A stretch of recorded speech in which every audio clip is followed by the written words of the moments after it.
Oh, what's going on, ladies and gentlemen? It's Never Failing. I'm bringing you some more Call of Duty Ghost Domination, playing on whiteout using my standard AK-12 class, where I try to get the heli pilot or whatever the fuck it is.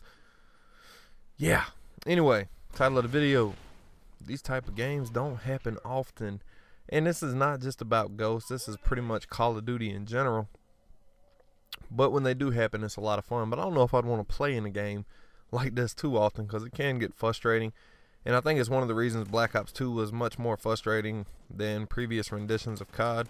Due to skill-based matchmaking, you got into these type of games a little more often. So you do have that going for you. It depends on what your personal preference and taste and what you want in COD or an FPS game in general is. And I want to touch on that. Fredo made a very interesting point in one of his videos, talking about COD players, pub stars, basically want people to die super fast and want to be able to get into easy games. And I can't disagree. That's a fair assessment. I'm not going to sit here and deny that at all. It is nice to just get in there and shit on people from time to time, more often than you get into games like this. It's fun. It gives you some false sense of actually being good at the game and all that good shit. At least it does for me. But that in and of itself creates issues, because Call of Duty will never be a 100% competitive game, in my opinion, because if it did, it wouldn't sell nearly as well as it does. You got games that are much more balanced toward having a higher skill gap, basically, and they don't sell as well because casuals can't get into it as easily. And I've said before, the allure to Call of Duty is you can have a game like this where probably 85% of the time a bad player is going to get shit on by a good player, but there are ways for that bad player to kill that good player. And I've said before, I don't really like that. If somebody's better than me, if I can't kill him with my gun, then I shouldn't be able to kill him, and that's what pisses me off. C4 I can get, grenades I can get, but noob tubes shouldn't be in the game. Fucking IEDs shouldn't be in the game, where you just lay it there, they run by it, trip it, and blow up. I don't like all that. Lethal support streak shouldn't be in the game. If you want to get a lethal streak, you should have to maintain a kill streak. But it is the allure to Call of Duty. That's why it sells as well as it does, is because you can have a shit game and then turn around and have a good game. And when I say good game from a shit game, it all depends on the standards. Say somebody's used to going double negative, they can have games where they go positive and all that good shit, and it keeps them coming back. They keep chasing that, and I've said that before. But what should an FPS look like? And I've said what would make COD perfect for me. I did a nice long series on that,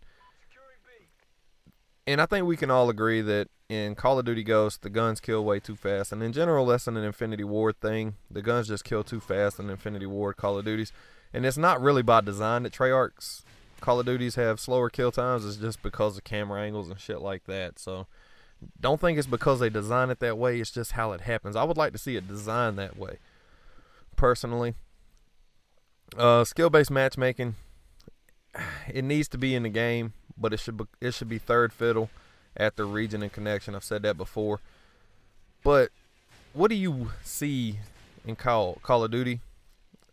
Do you want it to be a game like we have with Ghost? Do you want it to be a more balanced game in regards to skill gap and all that stuff? Because I just can't see Call of Duty ever having that high skill gap, and I think that's what adds to the fun factor of the game, is the fact that you have a lot of people that keep playing it because they're not getting shit on consistently, and it's what keeps the player base up, as opposed to other games.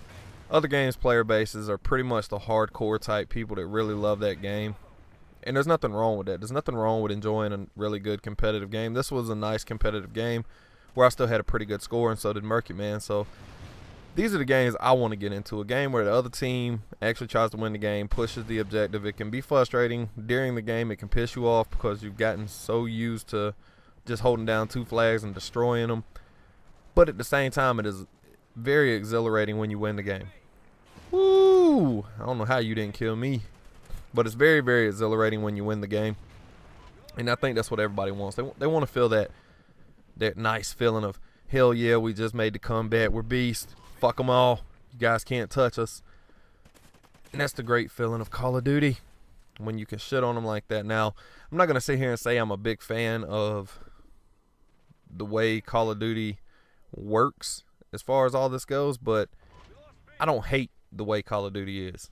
I enjoy it. I don't care to see extreme competitive aspects in the pub side. I want to see pubs and competitive as two different entities, really. It makes it easier for the developers to balance it all out, and I've said that before. But understand that for me, my favorite multiplayer game ever was Warhawk, and the only thing that was not balanced in Warhawk was the actual planes. If you were really, really, really good in the plane, or if one team had the best pilots, they were going to absolutely fucking destroy the other team. They might not win the game because it's really hard to get flags out during Capture the Flag, which was the game mode I played on that. It's hard to get flags out. It might end in a tie, but you're not getting anywhere with their flag. That was the only part of it that was unbalanced. But the only difference between, say, me and you, if you've never played the game, the only difference is experience. That is 100% the only difference. Had a great skill gap because that shit was definitely not the easiest thing to learn. Pretty much everybody took an ass whooping as they were first getting used to the intricacies of the game. There was dedicated servers. That's something Call of Duty desperately needs. There was dedicated servers and shit like that. And it just made the game a whole lot of fun. There were weapon pickups, and that's something that Frito has also made mention of as far as Gears of War and all that stuff. Weapon pickups throughout the map that help promote movement. And that is something that Call of Duty desperately needs, in my opinion. Is some way to promote movement throughout the map rather than people just sitting there. Because when you get a lot of people moving around, playing the objective, it's a whole lot of fun, man. It really is. In all honesty, there was big time rewards for winning the game on Warhawk. There was a 50-point winning team ribbon. And keep in mind that you only scored 1 point per kill on that game, and it took 275,000 points to rank up. A flag cap and Capture the Flag was worth 25 points, so 50 points was nothing to scoff at. That's pretty fucking big considering most games. I was averaging, I believe, 4.6 minutes score per minute, 4.6 points per minute, and that was pretty damn high, to be honest with you. Most of the people that were really, really good at the game, their average score per minute were around like 6. So that's just to give you an idea of how important that winning team ribbon was toward ranking up. And what I would like to see is somebody, I can't remember who it was, Jay Nasty, it might have been, made a point to it. I may have mentioned this before. I'd like to see some kind of reward for winning the game, and I think that would help push people toward going for the objective. But at the same time, people that just willing to sit back and try to protect their KD, they probably don't give two shits about ranking up. So you need something different in that end, and maybe maybe your kills don't count. Kills and deaths don't count if you don't win the game. I don't know. Something on that end to that extreme, because you just don't get games like this enough to where the other team really tries to cap the flag and actually tries to win the game. And it's pretty fucking sad. It's a sad state of affairs that KD is more important to most people than their win-loss ratio on the game. Or the fun factor. You know, it's okay to have fun too. Don't forget that. But I don't see COD ever being balanced for both pub and competitive.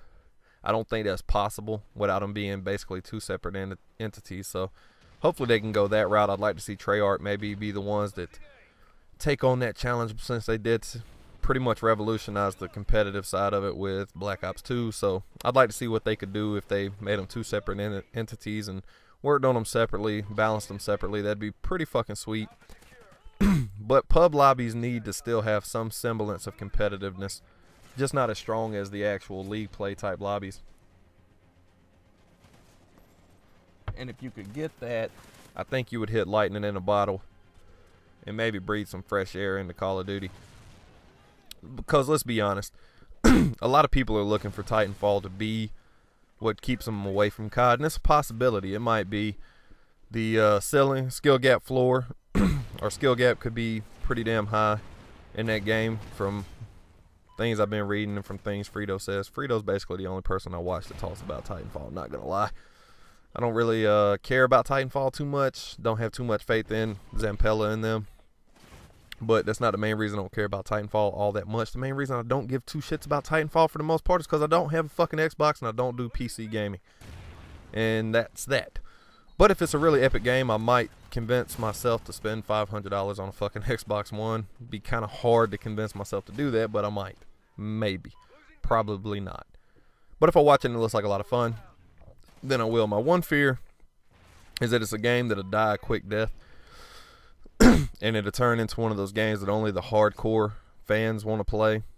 So your player base is very limited. And I think that's the biggest issue you see with a lot of FPS genre games, is that the player base is so damn limited because Call of Duty has the largest player base due to the fact that it's so casual fucking friendly.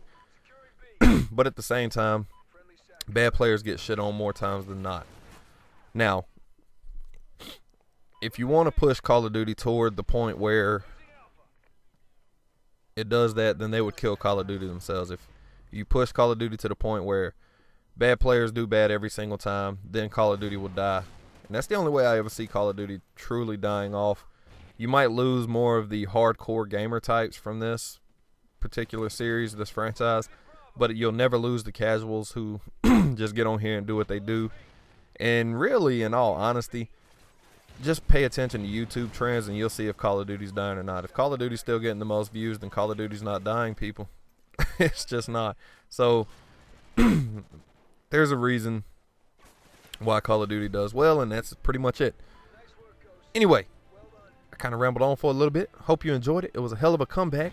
Murky Man going super clutch, and then S Country Boy went super clutch to get that C cap and hold it down. Teammates held down A. And it was a hell of a comeback on our end. It got me pretty hyped up. Thanks for watching. Hope you enjoyed it.